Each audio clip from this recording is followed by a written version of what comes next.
Well, well, well. If there's a team that knows how to be incredibly consistent at being inconsistent, it is Pakistan. Shabash, boys. Welcome with cricket with intent. And we're going to basically go over the last four games, but there's only one place that we have to start, and that is, of course, today's game, Pakistan versus England. Stay with us to the end as well. We're also going to give our predictions for who we think is going to get the most runs in the tournament in terms of individual player. But let's go over the first game. I'm your host, GB. HB, what were your thoughts on today's game? Well, firstly, it's funny how we started the last podcast talking about how Pakistan are just terrible and then bringing cricket back to like 1980s one-day cricket. And then they literally play England, the favourites, top 350. And then their bowling performance, that's the thing. They may have 350, but the bowling performance is what stood out. That's Trent Bridge, the highest scoring ground in one-day cricket right now. And They were talking about England literally breaking the world record there and potentially hitting 500. yeah, and they bowled so well. They bowled so well. Like they hardly bowled a bad ball. What was the key to their bowling? I mean, firstly, they started off with a leg spinner to the openers, which is like that's how you got to start off against those two. Bairstow, Roy, you put the leg spinner in straight away, and you're fairly likely to take one of them out. Yeah, which is exactly what happened. Yeah. Roy went out pretty early, didn't he? Yeah, and he used his review too. Yeah, that was just pretty good. Yeah, that was silly. And yeah, they just bowl well. Like the fast bowlers, Amir actually got a little bit of swing with the new ball. The ball actually moved. Like the white ball actually moved a little bit.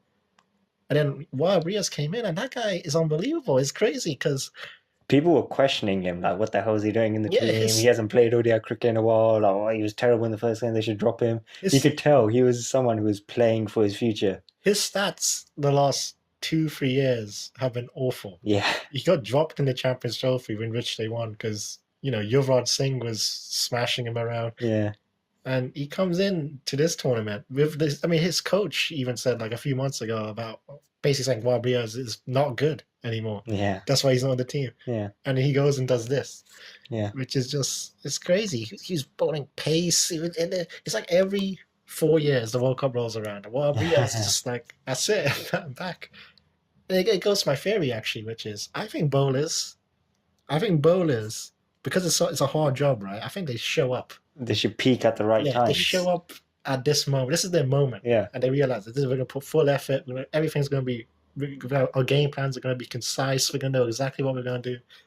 And to me, they showed it to them. It really is incredible though, because Pakistan were on a terrible run. 11 ODIs in a row they'd lost. They got hammered by England 4-0 in the ODI series before the storm. Although in fairness, all four games were pretty competitive.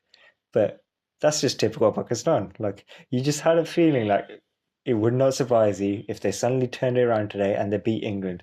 And that's exactly what happened. And we got to talk about their batting as well. They put up a really good batting performance. Finally, the top 3 or 4 batsmen really showed up. Yeah, like we said in the last episode, coming into this tournament, the strength of this team was the bang. Yeah. And obviously they got rolled for, 107 in the first game, and we're like, oh. Complete opposite to most Pakistan teams, where the batting is better than the bowling lineup, apparently. Yeah, and it's the same pitch too. It wasn't like they're playing in a different, it's the same pitch. They got rolled for 107, and they got make 340. Yeah, so they made an improvement, 240 runs, which is pretty good going. Yeah. And the top 4, like the openers didn't go crazy, right? It was just a fairly standard start. Yeah. And then Hafiz, who doesn't even want to bat number 4, he wants to open. He said it, he wants to open. Yeah. He goes and just hits a crazy innings, like 84 of like 60 balls. Yeah, really attacking. Yeah, I mean, he got dropped, which helped, but... Yeah, England weren't great in the field, which they'll be disappointed about. And, I mean, this is the Pakistan. Like, this is the Pakistan that could win this tournament. Yeah. This is the Pakistan that, like... Yeah. I mean, coming into it, this is what we thought, right? They'll make 350, and if their bowlers show up, they can win games, and it looks like it to me. Yeah, maybe they've got their terrible game out of the way. I mean, if you're going to have a terrible game, and if you're going to lose, you want to do it now, because this is such a long tournament. You can recover if you lose a game or two. We did think that, their run rate had taken such a pounding that it's going to be problematic, and they'll have to win probably at least 5 games, if not 6, to qualify. Yeah, to qualify, so... Hey, they've made a good start here, but yeah, I mean, so what are your thoughts on Pakistan? Do you think they have a chance now. That's it. There's bounce back. Are they going to be, continue to be inconsistent, or is it a case of they've got their bad game out the way? This will bring their confidence up, and they could go on a bit of a run here. I tell you what, when Pakistan have their confidence up, Yeah, they're a formidable side. They're a formidable side. yeah, like Champions Trophy, Yeah. like 1992 World Cup, Yeah. numerous And in times. the last episode, even when they got destroyed, I was like, you can't write them off. Yeah. When you were saying like, oh, do you think they're out of this now? I'm like, no, you can't write them off yet. But Yeah. I was thinking it doesn't look good. Yeah. But I mean, they just complete performance today. Complete performance. It's one of the best one-day performances I've seen actually by a team. It was quite crazy. Especially against a team that is, in theory, better than them, England. And to be fair, they did prove it. They were 4-0 up against them, the world's number one team, against them at home as well. I mean, if England want to play anywhere, it's probably Trent Bridge where they, Yeah, to me, do unbelievable there. to me, Pakistan are contenders. They're contenders now. Yeah. This match shows it. And now that people are going to start talking about them highly, watch them get skittled out in the next game and play a terrible performance. What about England? I mean, how will this affect them, you think? Because there's a little bit of that aura of invincibility already gone, or is it just a little bit of a blip? And as I said, maybe it's a case of if you want to get a bad game out the way, do it early. Well, I wouldn't say it's too concerning if you're an England fan, right? I mean, because they didn't play bad. I mean, they made over 300 runs. The bowling may be a concern. I would say Pakistan played really well. Like they played unbelievably well. I mean, as good as what they could have done. Yeah. Whereas England were probably 90%, maybe 80%. But yeah, I mean, Archer got smashed today. Rashid got smashed. That's the two best bowlers right there. I mean, that's not gonna. That's what we get for boosting up Archer. Yeah, I was like world class bowler. That's what I was saying last episode. Some Pakistan fan obviously heard you told on the players. And he goes wickedness and concede 79. Yeah, really expensive. Yeah, I mean, I don't think it's too worrying. I really don't. But they haven't really been that England team, right? These first two games. Yeah. I do think the expectations are crazy. Like people were really talking about them, like, they're going to hit 500, which I know ODI cricket has really exploded in recent times, but that is still crazy. 500 runs would be madness. One thing I gotta say though, like I'm always a bit hypercritical of Root, but he's supposed to be one of the big four. Supposed to be up there with Kohli, but he doesn't make enough big scores. Like he really obviously got in today. He got to his 100 and then he threw it away. Virat Kohli, most of the time he's going to go on to make at least 120, 130, probably see at home. Whereas Root, most of the time he makes good scores, 50s, nowhere often enough converts to centuries, and then even lesser actually makes really big scores. Yeah, I would say he's a run accumulator. Like he's not someone who can. His power game is very much lacking when it comes to one-day cricket. Yeah, even today's innings was about a strike rate of just over 100. Not really. Yeah, and he stayed at that throughout his innings. Yeah, he didn't go up or down. He just stayed at that sort of strike rate, and that's very good. Obviously, right? He doesn't play any dot balls. Hardly ever plays any dot balls. He always goes pretty much at a strike rate of 90, 100. Yeah, but when he gets in, you don't feel like he's got smashing. Yeah, like when Butler got in. That's what changed. That dismissal changed the game because it looked like Butler was going to win the game. Yeah, he just got to his 100, literally the ball before. It felt like they're going to win, and he got out. He hit it straight to the short third man, and that changed it all. That wicket right there changed it all. It's crazy. If you told me before the innings, before the chase, that two of England players are going to make a century, including Butler, fast one, I would have gone, so they're going to win our counter, and yet they blew it because I think obviously the openers didn't do well enough. Stokes got out cheaply, Morgan as well. So yeah, I mean it does show they got a lot of strength in batting because so many of their batsmen getting out cheaply, but they still made over 300. But like I said, I know I'm being a bit hypercritical of Root, but he does not make enough big scores for my liking. And like you said, he doesn't actually make runs at that sort of crazy high level, which you expect in modern day batsmen. Even Virat Kohli, like he's not considered that sort of power hitter yet. When he makes a big score, when Kohli gets in, like he may just say like 4 boundaries in a row. He's just gonna destroy you, right? You feel it. Yeah, there's a fear there. Yeah, he can go through the gears. He paces the innings perfectly well. Yeah. I mean, his stats, Root. You look at his stats, they're brilliant. He's the best player. Yeah, he's the best player in that team. Yeah, but then you watch him play, and you're like, I think Bairstow is probably better. I think that. Maybe Roy, and I think Butler for sure is better. Yeah, the better match winners. That's what I would say. Like with Root, like you said, he's a bit of an accumulator, and whereas Butler and all those guys, they can literally take the game away from you. Like you were saying earlier, with Root, I don't think that's really the case. Yeah, and I haven't really seen him on a tough pitch dig in and make that score that that the hitters got out, but he stuck in there and he made that big score on a tough pitch that won them a 1 day game.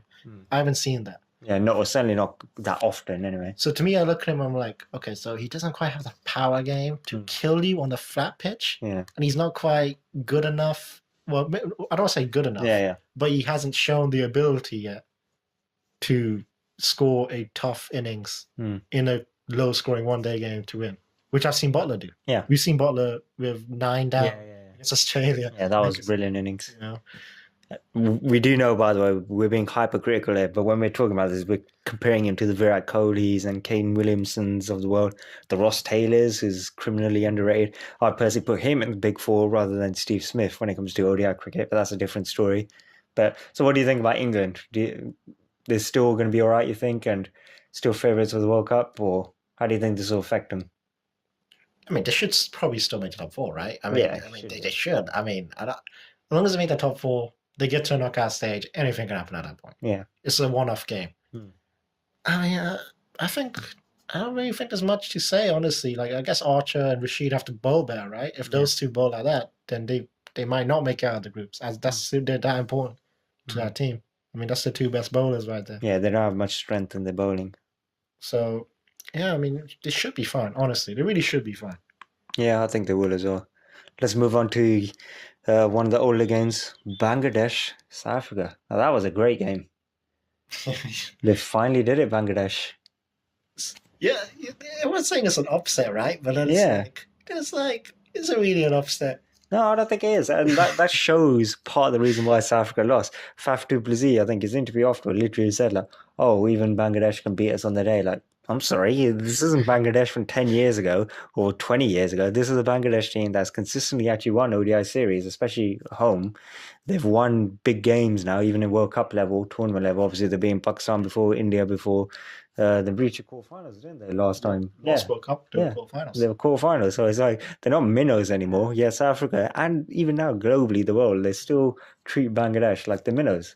The last Champions Trophy result, they made the semis, lost to India. So this isn't a shock. This isn't like, oh, they only play well in subcontinental pitches. No, like they're a good team.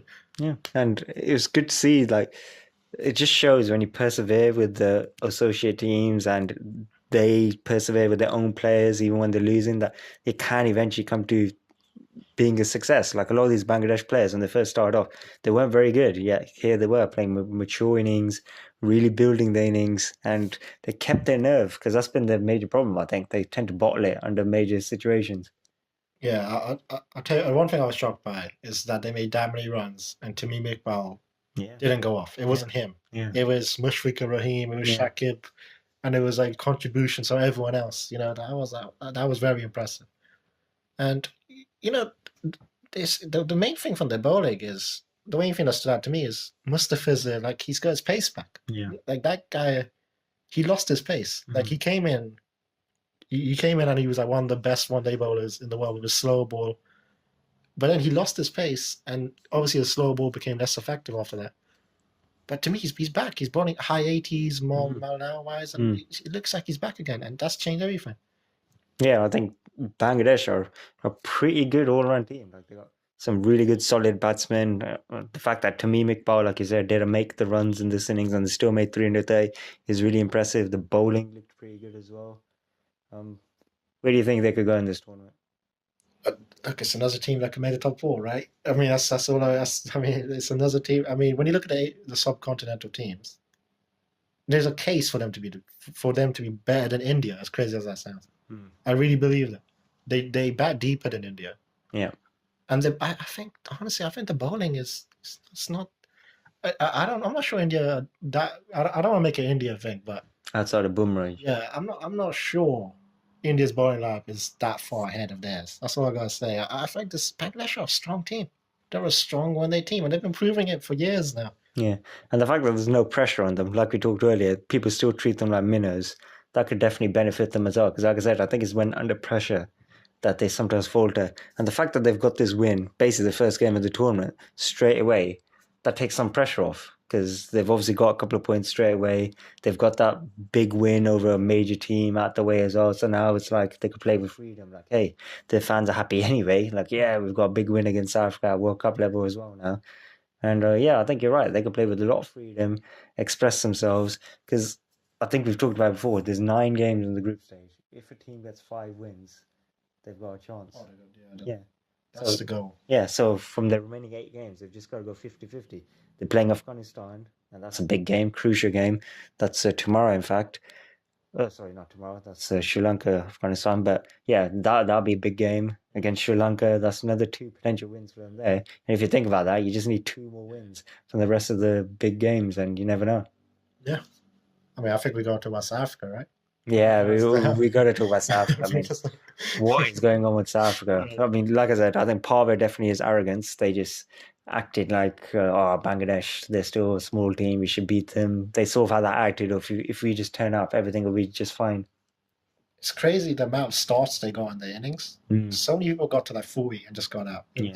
I mean, you just don't see that in one-day cricket, right? You just don't see stuff like that. Mm.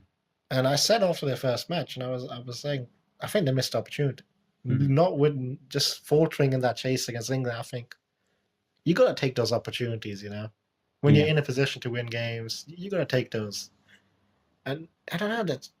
I don't want to say they got must win now, right? Yeah, Against definitely. India on Wednesday, Yeah, they got to win that game. yeah, because they're 0-2. And like we said, if we go with that theory that you need 5 wins to get into the top 4, there's 7 games left for South Africa. They got to win 5 of them.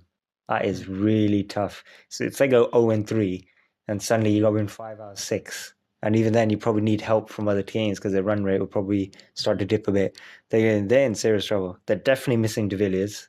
I mean, they lacked that power hitter down the order and someone who could finish for them. What do you think about his omission? Do you sort of agree with him that, they've left him out, or should they have just, allowed him back in? I mean, I don't know what's going on there. Mm. It seems so strange. It's such a strange way. He's playing so well, and he just retires, and he says the whole, if I can't just retire from Test cricket. If I retire from Test cricket, I got to retire from everything. Because I think he was getting he's probably getting some criticism back home about oh, this guy plays when he wants, he does whatever. Yeah. So he's probably like, okay, fine, I'll just retire. In the end, I think it's quite selfish of the Villiers. I know it's gonna sound a little controversial, but like it's quite selfish. Just play the World Cup. Yeah. This is it. The team needs you here. Yeah. You're still in your prime. Like play. Yeah, he's not that old, is he? It feels like because he's been around for so long, but he still keeps making big scores and after World IPL. Cup. After World Cup, do whatever you want. Yeah. This is the World Cup. Yeah. For South Africa winning the World Cup, that's massive. After all the years, after all the tournaments of choking, Yeah, they finally got over that hoodoo winning a knockout game last tournament. Yeah, it looks like they're just taking a big backward step since the last time. I know they've lost players in the last 10 years, and I think they are struggling to replace him. I mean, Amla, when he goes as well, because he looks like he's in bad form, and obviously he took that concussion. De Villiers not being there. That's big gaping holes. I mean, who's their best player in terms of batsmen? Probably De Kock. Yeah, De Kock. Yeah. De Kock and Du Plessis are 4. Yeah, and Du Plessis is a good player, but I don't look at him. I don't look at him as like that elite. sort of, right? That's a great player. I just don't think they're a good team. Yeah, I think that's what it comes down to. Especially by South Africa standards. I think the bowling. They got some good bowlers. Yeah, it's pretty good bowling. You expect that from South Africa. Tahir, yeah. He's pretty good. If nothing else, we've got to see celebration, him running like a madman. Obviously, Rabada's one of the best in the world. Yeah. Staines injured, which is going to be big. Yeah, that's big for them. Amla, De Villiers, and Steyn, all 3 of them basically being out. After that, it's kind of, the bowlers aren't even that great. It's not the strongest South Africa bowler. We've seen stronger South Africa bowler. No Morne Walker out there. No Carl Abbott. It's not the same. I did think actually it was quite a weak South Africa team, right? By their standards, yeah. The past few tournaments, they were considered favourites for a reason, right? Yep. They had a lot of talented players. Yep. This time they won't be considered favourites. And we Yep. thought, oh, that'll be a positive, less pressure. Yeah. But it turns out they're just not a good team. Yeah. That's the problem. Isn't it? Yeah. If you're not favourites, that means you don't have good players. So what do you think? Are they going to make the top 4? No. Yeah, I don't think I they don't will think- either. no. Especially if they lose to India. They lose to India, they're going to really struggle, and it could be a real bad tournament. They could be battling with Sri Lanka for last place. Yeah. So let's go back to another one of the older games, Afghanistan, Australia. What were your thoughts on that one? I thought Afghanistan actually put up a decent fight, although obviously Australia are clearly the superior team, but they showed a bit of heart, Afghanistan. Yeah, I think first game of the tournament, you want to put up a decent performance, right? And Yep. I think they did that, right? They got 200. Yeah. That's pretty good. They batted first, which I probably wouldn't do. I thought the best way to win the match would be to chase. Yeah. But I guess they thought, like, let's get some runs on the board. First game, just get some runs on the board. And to me, they play okay. I still think they're the actual dark horses, right? Like everyone's saying, oh, West Indies are dark horse or Bangladesh are dark horse, but those teams are actually good. Yeah, established teams. Yeah, whereas Afghanistan, I think, are the actual dark horses. To actually take points away from other teams. They can actually do stuff. Like they have the players to actually beat some teams. What do you think will be a success for them in this tournament? I mean, if they can win like 3 games, they'll take it as a success. But I think they could do more than that. Honestly, I think they are capable. I believe that. It's just we'll have to see. They're playing Sri Lanka tomorrow. Yeah, that's a massive game. I look at them as favourites in that game. I really do. Yeah, we'll talk about Sri Lanka in a bit, but yeah, and I think they showed a decent amount. They showed a decent amount. Honestly, I think I came out thinking, okay, they can do something. They're not a bad team. Only thing with them, the lack of bit of firepower in batting, they'll struggle in 350 plus chases or anything like that. Most teams will, obviously, but the openers are explosive. Maybe the other guys aren't as much. Yeah, in terms of that's what I meant, like down the order, the firepower, the pretty good bowling attack. But yeah, if it's just the pitch is a bit too flat, they might have a bit of trouble there. But yeah, I have decent hopes for Afghanistan. I think they could get 2 wins. Sri Lanka, like I said, is a crucial game. If they get that first win out of the way early in the tournament, they again can play with complete freedom rest of the tournament, similar to Bangladesh, and see what happens. Go with the flow, because obviously their fans are just happy to be here. They're not expecting them to reach a top 4. If they manage to actually get a couple of good scalps, they would love that. They would really enjoy it. What did you think of Australia? I thought they played very well. Yeah. I thought it'd be. I actually thought it'd be a little bit tougher, but they played very well. The bowling stock looked 2015-ish. Yeah. He bowled that Yorker early on, got the opener, Shazad clean bowled. It's Australia. You knew they were going to show up in the tournament. Especially bizarrely, people seem to be writing them off. Like I think they're still probably 3rd or 4th favourite, but it's like no one's really talking about them, and that's dangerous when it's Australia. You should never rule them out in any sort of limited overs cricket. They've been by a considerable margin the best ODI team in this all modern 20 past, basically 1990 onwards. Their record is ridiculous, and yeah, I think Warner's going to have a big tournament. Like, I know he didn't score at his usual blistering pace, but he accumulated. He looks really focused and determined just to keep his head down and prove the doubters wrong. And I think that innings as well showed a very mature Saul Warner. I just gotta say that he won man of the match somehow, which to me is crazy. Like, who should have been? No, it should be, if it was a batsman, it should be Finch. Yeah. The guy, he's the one who broke the shackles in that innings. Yeah. He was like, Warner was 25 or 55. Yeah, he was like just handling the rotating the strike a bit. He was Finch was going above or on a ball and actually, putting, like, he's the one who put the game away, really. Yeah. But that doesn't matter. But yeah, I gotta say, actually, that does matter because Finch has been, he's clearly got himself back to form, right? He's the captain of the team, definitely.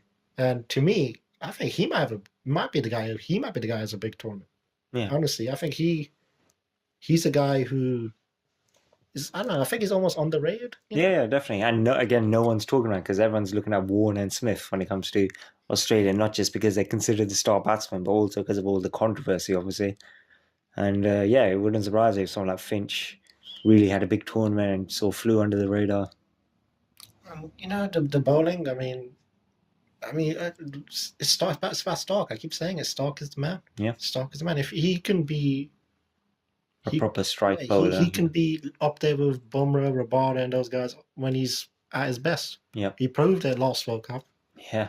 and He was a major reason why they won that last World Cup for sure. probably the biggest reason, to Yeah, be honest. I mean, it was a high-scoring World Cup, and he was yeah, consistently taking yeah. I wickets. think he took over 20 wickets, didn't he? So, Just bowling in swinging Yorkers like perfectly all the time. hmm. And they're a solid team. They're really a solid team. There's not many weaknesses out there, right? I Yeah, mean, you know they're not really going to feel the pressure. They've won this World Cup so many times before. Batting line is pretty good. Maybe not the best in the world, but good. Bowling attack is pretty good as well. Again, probably not the yeah. best in the world. And the fielding's always excellent as well. So when you got no real fundamental weaknesses, you're pretty much in the top 3 or 4 in everything. You got a real solid chance, especially when you add their know-how and the fact that they know how to win this tournament and they don't feel pressure. So yeah, where do you think Australia can go in this tournament? I, to be honest with you, I actually think if I had to pick who's gonna win, I actually think it'd be them. I Yeah. really believe that. Mm. I think they got such a strong team. God, aren't you sick and They tired of got watching such Australia win? I mean, they seriously, what? They won 4 out of the last 5, is it? got such a strong team. It's funny how 6 months ago they went on that streak of not winning. Mm. Remember, it was just like they'd lost like, I don't know, like 10 one-day games in a Yeah. row or something. It was Yeah. pretty bad. And then they go and come into this tournament off 9 wins in a row. Yeah. And now they're on form and Yeah. everything's going well. They beat Pakistan, didn't they? In that Yeah. ODI series. That's their comeback team. Like, I don't know if you know, they have a ridiculous record against Pakistan. Whenever they need to find form, come on, boys, let's face Pakistan and see what happens. Yeah. But yeah, I agree with you. Like, they're definitely going to finish top 4. I'll be shocked if they get knocked out first round. And yeah, I certainly wouldn't be surprised if they won. I don't know if it's just my heart talking rather than my head, but for God's, I don't think they'll win the tournament. But I don't know if that's just me thinking, God, I cannot take another Australia win. No disrespect to them, but jeez, they won 4 out of the last 5. 5 out of the last 6 would just be ridiculous domination. For That'd be some insane. reason, though, like if they win it this time, it'll feel different because they'll be the underdogs, right? Yeah, relatively. Yeah, Everyone's talking about England. yeah. You India. at this point, you almost be like, you just tip your captain at me, bro. Mm. These guys, they keep doing, they keep doing. Yeah, At least last time they won. The last time they won, they were favorites. yeah. And obviously in 2007, 2003, They're were just the yeah. best team by a mile in that. I'm not sure about 99 if they're favorites or not. No, not really. That was a tough one. I think South Africa were basically favourites. Yes. So to me, I mean, they got everything, man. They got everything. We don't even talk about Maxwell or guys like that batting at 5 or 6. You can bowl as well. You got Stonis all rounder. Yeah. They got a strong team. They got it all. Yeah, definitely. Right. So last game we need to go over Sri Lanka, New Zealand. So, are Sri Lanka the worst team in this tournament? Well, you don't even have to look at this performance. You just look at their recent record. Yep. They're clearly the worst team. I keep saying they might be like the 16th best team in the world right now. I really believe that. I think UAE versus Sri Lanka, that's a comparative match. I think UAE could legit beat them. Well, I definitely think Ireland should be in this tournament, and Scotland would destroy them. I mean, Zimbabwe. I mean, I don't know. They made the tournament. I guess I don't know how they did it. Well, they decided a little long ago, right? They were in the top 8. Yeah. So, but yeah, the recent form. I think they're winning like 24% of games or something, and they're changing captain every 3 months. The constant team changes, and they clearly have no plan. And I think the fundamental weakness is the batting. The batting is atrocious. Yeah, they bring the test captain Karuna Ratna, to open. Yeah. And he plays a quality test knock, and it just he carried his bat. 50. That very rarely happened in the World Cup. It was a pretty good effort by him, especially considering everyone else was just pretty useless. And you wouldn't have thought it that, and they haven't replaced Murli, but they were able to handle themselves without Murli. Obviously, what's his name? Haraf, yeah. That's it. He obviously took up a really good role for him, but replacing Kumar Sangakkara and Jai Wardner, that's a massive hole. 2 of them, massive hole, especially since they retired so quickly after each other. It's funny, bro, because it looked like they had good players, right? Like younger guys like Chantamal and guys like that who Chantamal's just fallen off completely. No, he doesn't play for them, got dropped with captaincy, and just gone now. He's just basically, I don't know where he is. I don't know where he is right now. Yeah. Coso Mendes, a guy who's meant to be really good. Yeah. gets out for first ball today. Yeah. I mean, not today, 2 days ago. Yeah. But it's just not. It's not a good sign. It's not a good sign at all. I mean, it's no. I mean, Matthews was at one point the best all round the world, but he can't bowl anymore. Yeah. His And batting is decent. yeah, but not certainly not great. He's never going to be a great batsman, though, is he? Yeah. So I just don't. I don't. I guess one good thing for them coming into this tournament was Tesoro Pereira is actually playing well, Yeah. which is kind of shocking. I mean, I never really considered him a great player, but he's actually playing very well in one-day cricket. Yeah. So I guess that's good. Malinga is not looking too bad, though I think he got destroyed. Yeah, you can't rely on him too much these days. So where do you think Sri Lanka can be in this round? Do you think they'll finish rock bottom? I think they'll be lucky to win a game. I honestly, I'm not sure. I know everyone's saying it's going to be compared to World Cup. I don't. Not for Sri Lanka. It's not going to be compared for them. Yeah. They're not gonna, if you lose to Sri Lanka, you're probably not going to make the top 4. It's not likely. Watch them like beat India and England or something now. But yeah, that them against Afghanistan is a massive game for both those teams. But I would argue even more for Sri Lanka because they lose that, and you go 0-2, they could very easily lose a whole number of games because their confidence will absolutely be shattered. But speaking of good confidence, New Zealand, nice, easy, comfortable win for them. The openers got quite a few runs under the belt and built their confidence. Yeah, that's the best thing for them, right? Because their openers have not been looking good in recent times. Gupta and Monroe, and they've at least showed something. Those are perfect for openers, right? Just chase 130. You know, you're gonna win the game. Who cares? No real pressure. Massive increase in their run rate too, because they did it in 16 overs. So yeah, I mean, they're definitely going to be in contention for top 4. I mean, everyone knew this coming into the tournament, and they showed their ability right there. They're definitely another one like Australia, where they don't really have weaknesses. A pretty good bowling lineup, really good batting lineup, excellent in the field. They've had a big tournament experience quite a few times now. Only thing is, for once, they are talking about New Zealand a lot more. Like, they're not favourites or anything, but it's not one of those things where New Zealand are falling under the radar. They're definitely, everyone's expecting them to be top 4 and getting to the semi-finals. Yeah, if they've been in the top 4 of most people's predictions, I think. Yeah. Most people have them as the 4th best team or the 3rd best team, depending on Australia and New Zealand, where you place those two. Yeah. So, yeah, I mean, and it wasn't even Trent Bolt who got Sri Lanka out. I mean, it was like Matt Henry and Lockie Ferguson, and guys like that, who, you know, they're pace bowlers. So they even have pace bowlers. They're not just one dimensional like swing guys. No, they got fast bowlers too. Yeah. And yeah, they're a strong team. I'm not sure how much you can take from Sri Lanka, but they handled what they meant. I will say it's a comprehensive win. Like, you can't beat Sri Lanka much better than that. You know, massive run rate boost, 10-wicket win. Yeah, they thrashed them. They deserve credit for thrashing a inferior opposition. This is what you're meant to do. So New Zealand definitely top 4, you think? I wouldn't say they're definitely top 4. I mean, at this point, I can't say. I feel like at this point, I would say everyone's top 4.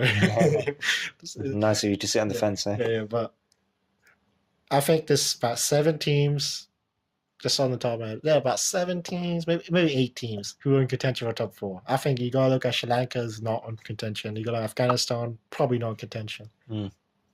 And I think South Africa gone 0-2. Oh, I said South Africa. Yes, forget about South Africa. Yeah. We'll find out on Wednesday. Actually, we'll find out on Wednesday on South Africa. Yeah. If they lose to India, they're done. We don't need to talk about them anymore. So to me, New Zealand definitely have a good chance, but some teams are looking strong. That's the thing. There's a lot of teams looking strong. We haven't seen India yet, so we don't know. True. It's really weird scheduling. It's gonna be South Africa's 3rd game versus India's 1st game. I've heard that's something to do with IPL or something. I'm shocked. India have all the power. Like they have to have like a 15-day gap or something between IPL and their first competitive match for India. So yeah. All right, so let's talk about most runs in the tournament. Who's your prediction to be the player who finishes top scorer in terms of most runs for this tournament?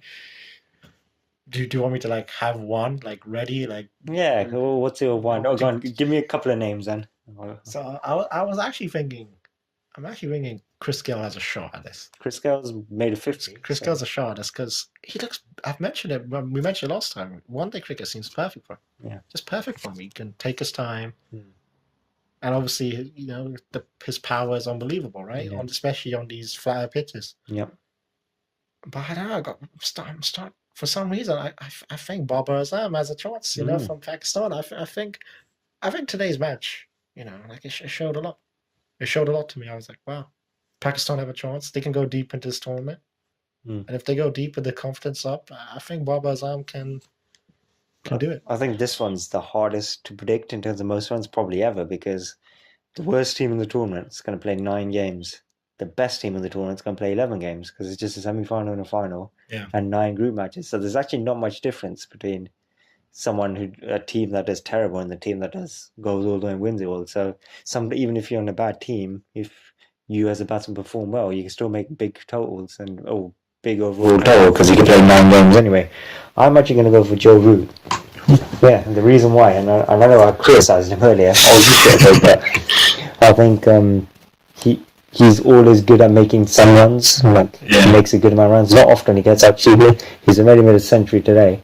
I could easily see him make 4 to 5 50s this tournament, and he's already made a century. And just like that, he's suddenly got 300-400 runs, and then out of that, the other scores he'll probably get. I could easily see him getting 500 runs, especially because he's home.